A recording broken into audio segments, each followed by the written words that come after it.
Buenas, soy Joan Campos y este video corresponde a la tarea de exposición del curso de máquinas eléctricas para mecatrónica. En este video se verá cómo pasar del circuito equivalente por fase de un motor de inducción al circuito equivalente por fase de un motor de inducción, considerando las pérdidas del rotor y las pérdidas del núcleo por separadas.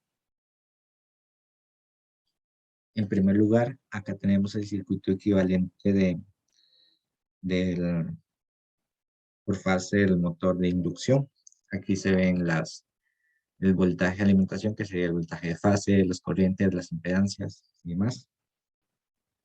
Además, aquí tenemos este diagrama donde se muestra que la potencia de entrada del circuito menos las pérdidas debidas al cobre del estator menos las pérdidas del núcleo. Esto ya en esta parte. Después, considerando la parte del entrehierro, tendríamos las pérdidas debidas al cobre del rotor y las pérdidas ya mecánicas, que serían la del rozamiento y de fricción, y las pérdidas misceláneas. Este circuito es muy similar al circuito equivalente de un transformador, donde el primario correspondería al estator y el secundario al rotor. Lo primero que se debe hacer es calcular la corriente, que sería el voltaje de fase entre la impedancia equivalente, que estaría dado por esta expresión.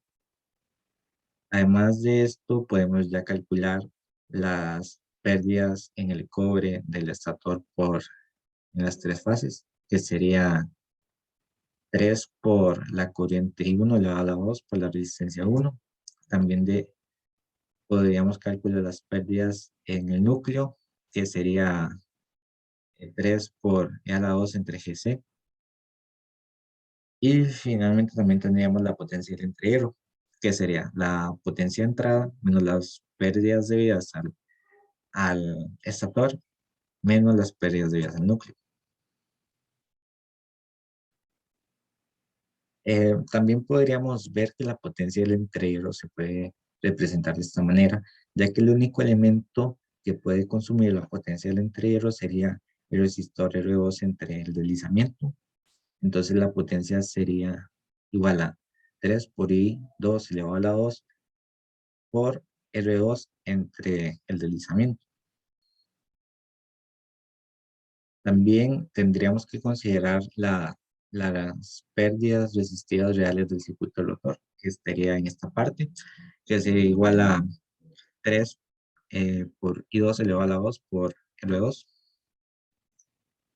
Y finalmente tendríamos la potencia mecánica desarrollada, o también conocida como potencia convertida, que sería igual a la potencia del entrehierro menos las pérdidas debidas al cobre del rotor,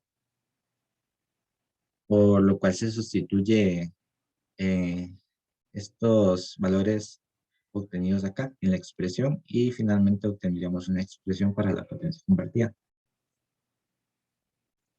Adicionalmente, también sería interesante ver cuál sería el torque del circuito. Entonces, nos podríamos dar cuenta que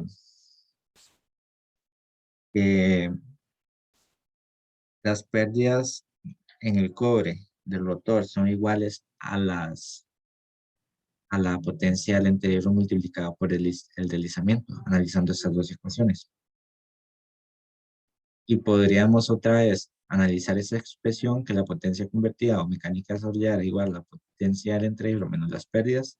Sustituyendo el valor obtenido, tendríamos otra expresión equivalente para la potencia convertida. Y finalmente tendríamos acá también el par de inducción, el par inducido, que sería la potencia convertida entre la velocidad angular real, sustituyendo la potencia convertida por la expresión obtenida y representando la velocidad angular real por la velocidad en términos de la velocidad angular sincrónica.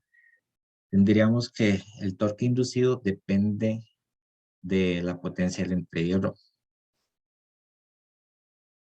Finalmente, para obtener el circuito equivalente con las pérdidas en el cobre, el rotor y las pérdidas en el núcleo separado, tendríamos que volver a esta expresión. Además, teníamos que la potencia convertida o la potencia mecánica desarrollada era igual a 3 por I2 por R2 por 1 menos S entre S2. A ambos lados se encuentra 3 por I2, así que se podría cancelar y obtener una expresión para la resistencia que es la encargada de la potencia convertida o mecánica desarrollada. Entonces, se obtiene la expresión para este resistor y ya con esto podríamos representar el circuito del equivalente de un motor de inducción de esta manera, donde tenemos representada la impedancia encargada de las pérdidas del cobre del estator, las del núcleo, y ya también tendríamos las, la resistencia de las pérdidas del cobre en el rotor y una expresión para la resistencia que es la que entregaría la potencia convertida o mecánica desarrollada, que estaría dada de esta manera. Y ya con esto finalizaría el video. Muchas gracias.